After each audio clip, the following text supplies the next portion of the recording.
What is going on, my boxing family? It is your boy Martin, aka the Boxing Purist. Welcome once again to the Truth and Absolute channel, where I speak the truth and nothing but the truth, so help me. Good God Almighty. All right, y'all, now let's jump right into this Shakur Stevenson, Floyd Schofield situation, man, because it kind of took a lot of turns, man. It kind of reminds me of the lead up to the Devin Haney-Ryan Garcia fight, the little ups and downs. Now, I put a quick little video out yesterday talking about that Snack may had something to do with this. But again, it was just something that I saw right away. Being that Snack has quite a reputation, I kind of just ran with it, put it out. But I told y'all I'd come back and give you guys the final assessment of what I get of this whole situation. Now, so it appears, okay? Now, I just seen the video right now that Floyd Schofield and his team put out this past Friday, the 14th, and he was showing the scale, and at that time, he was weighing 138.6 pounds, obviously 3 pounds and some change over the 135-pound limit that was supposed to be for this Saturday's fight against Shakur Stevenson. Okay, so obviously, we know that Floyd Schofield ended up in the hospital, and, God be with him. Hopefully, he recovers and all that, but we weren't kind of getting to the story. This is where stuff got tricky. I've been doing my homework. I've been watching different interviews. And what was put out there is that Shakur Stevenson's masseuse put some cream on Floyd Schofield that got him sick. And then they said, is this Snack's doing? I'm like, okay, let's see what truth is there in that. Let's compare these stories. Let's see what they're saying. So I saw an interview with Shakur Stevenson, and Shakur Stevenson said, I don't even have my masseuse with me. Pretty much saying he doesn't even have the person that they're accusing of putting the cream on him. I don't even have this person with me. Now, here's another thing that's kind of funky. I don't know. I've never been in that realm. I've never been nowhere close to these professionals, right? But I would have to assume that if you are a masseuse belonging to one of the fighters, that you can't just go over there and start performing stuff on another fighter, especially not the opposing fighter, right? I would think that that's a slippery slope. I mean, you could talk, you could say what you've seen, you could say if there's any weaknesses, there's a lot to it. I don't think that it would just happen that way. So that part of the story, I'm going to call cap. I don't believe that is true. I gave it the benefit of the doubt yesterday, but today it just does not seem believable, okay? Now, here's another thing.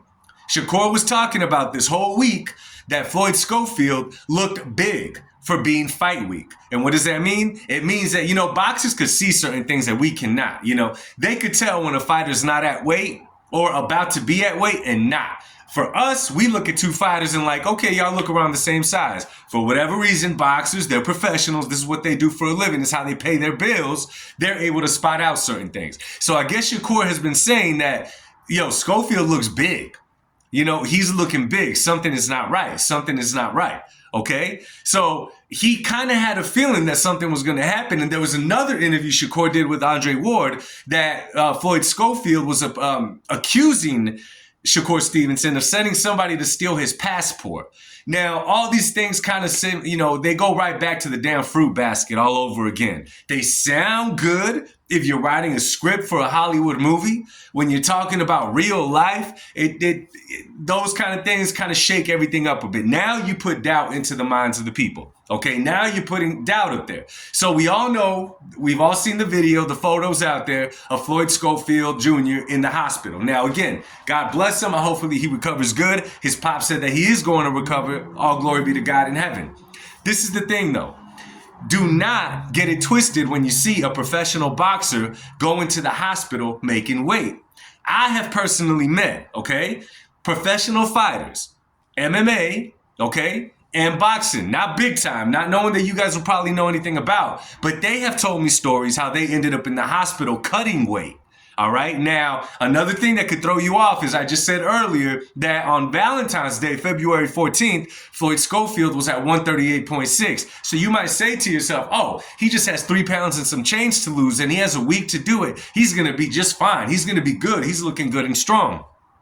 However, boxers do struggle with this, okay? And if you remember back to the Ryan Garcia story, Ryan was at a certain place in weight before the fight where he just could not shed any more weight off. He could not shed any more weight off. Boxers do hit that point, okay? If you look at Floyd Schofield, the kid is naturally got more mass on him than the Shakur Stevenson does, in my personal opinion. What does that mean? it's going to be really hard to cut the weight when it's your natural body mass that's carrying that weight, when it's your natural muscle carrying that weight. So I believe if you are 3.5 pounds over, now you got to figure if you already cut all the bad stuff out of your body and some good, now you got to keep cutting, you could end up in the hospital. Now, I know that the British Commission and all that kind of stuff put out reports that he did feel sick, that he was taken out, that he could not fight, that they didn't want to take that risk.